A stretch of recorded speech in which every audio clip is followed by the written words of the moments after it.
Konawe, sebuah nama wilayah di Sulawesi Tenggara yang beberapa bulan lalu saya ke sana mendadak muncul jelas kembali di kepala saya. Gara-garanya, saya teringat dengan apa yang terjadi di sana sehubungan dengan tanur nikel. Sejarah singkat, saya ini punya latar belakang panjang urusan kiln, burner, furnace, tungku sejak tahun 97. Kebetulan saya memilih kiln pembakar dengan sistem fluidized bed kiln untuk hydrated lime (CaOH 2 kali), di mana teknologi tradisional biasanya adalah pakai tungku vertikal, seperti kebanyakan kita lihat tanur-tanur di daerah Tuban, Tegal, Cirebon, pada Larang. Kami sudah menggunakan teknologi tinggi, bahkan asapnya yang masih mengandung waste product kita tangkap dan kita pasang alat untuk menyedot sehingga produknya menjadi precipitated calcium carbonate. Semuanya friendly to nature, nggak ada waste sama sekali. Pabrik tersebut berada di wilayah Cibinong di Kelapa Nunggal, nempel pabrik semen Holcim. 20 tahun dengan benda tersebut, terang aja saya hafal mati tentang apa itu yang namanya furnace dan kiln. Lalu ke Konawe sekarang, dan di Konawe saya kaget. Lokasi tanur di Konawe yang makan waktu 1/4 jam dari Kendari, ada hal yang membuat saya kaget. Berjajar vertical kiln tungku pembakar nikel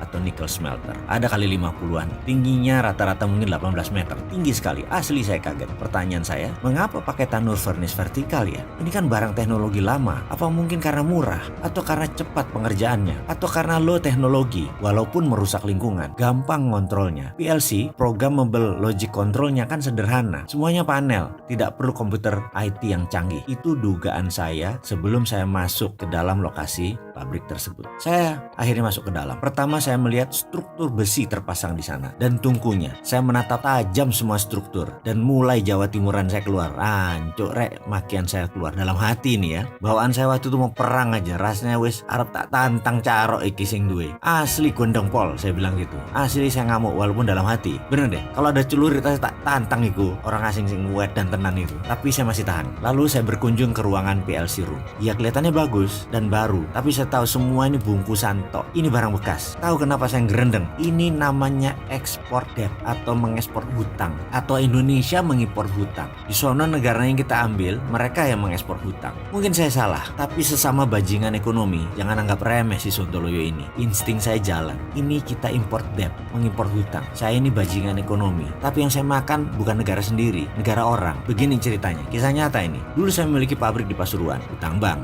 Di tahun kelima, hutang belum lunas, kita pindahkan pabrik tadi ke Malaysia dengan mitra Malaysia. Kita buat hutang baru, mesin kita hitung baru, padahal relokasi. Hutang tadi buat lunasi hutang yang di Indonesia. Lalu yang di Malaysia, mitra saya tadi menanggung 100% beban hutang proyek baru tadi. Barang bekas disulap menjadi bernilai 100% barang baru, hutang baru. Saya untung 2 kali lipat. Dari proyek pertama sudah untung, tambah sekarang untungnya 2 kali lipat. Lalu dana segar masuk ya buat melunasi hutang. Dengan skenario baru, mitra saya di Malaysia menanggung semuanya tanpa modal, tapi dia kita pura-pura baik kasih aset tersebut. Kita minta minoritas saham aja hanya 20%, padahal barang bekas. Bagaimana? Sudah mulai paham apa itu export debt. Jadi begitulah kami para bajingan ekonomi ngerjain Malaysia. Barang bekas nilai baru, hutang di Indonesia diekspor ke Malaysia. Kembali ke Konawe. Kita tahu ada negara yang pandai memberi hutangan kan? Pinjamkan 10 billion dolar ke negara lain, lalu di tahun kelima pindahkan barang tersebut ke Indonesia. Lalu Indonesia hutang baru full 10 billion. Bayangin, padahal barang itu mungkin nilainya tinggal 20%. Tetapi Indonesia biar tergiur, proyek itu terkesan biayanya 100% dibiayai oleh mereka. Baik banget kan mereka, nilainya 10 billion, udah Indonesia nggak keluar duit, pokoknya 100% tak biayai. Nah kan geblek orang barang bekas, itu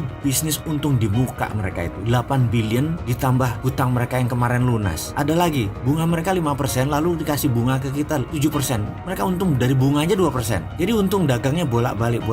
Lah kan saya anco-ancoin itu proyek, digeblek-geblekin pejabat yang masukin investasi ini. Yang katanya memasukkan investasi billion dolar ke Sulawesi Tenggara. Gak ada tunainya, yang ada mesin dinaikkan 5 kali lipat, kita sudah nanggung 100% hutang, blek barang itu ditaruh. Kan yang nanggung Indonesia. Ancuk tenan lah. Saya tuh udah tensi saya tinggi kalau udah kayak gini. Tangan saya ngepal berapa kali dan dalam hati ngamuk gemuruh emosi. Saya melihat tumpukan limbah B3 di mana-mana, sisa pembakaran nikel, udara sesak, debu pabrik. Lalu di mana untungnya buat masyarakat Indonesia, Le? Lalu yang mengantar saya berkata, "Bapak mau sekalian ke Morowali nggak, Pak? Hanya 5 jam kira-kira dari posisi sekarang." Saya menatap dia dan bertanya, "Berapa banyak tanur di sana?" Dijawab olehnya, "Ya lebih banyak, Pak, dari Konawe." Saya diem, cuman komentar, "Anjrit." Hanya itu aja yang keluar dari lidah saya. Walah Gusti, mudah-mudahan ini saya salah data. Maafkan kalau saya salah, nggih.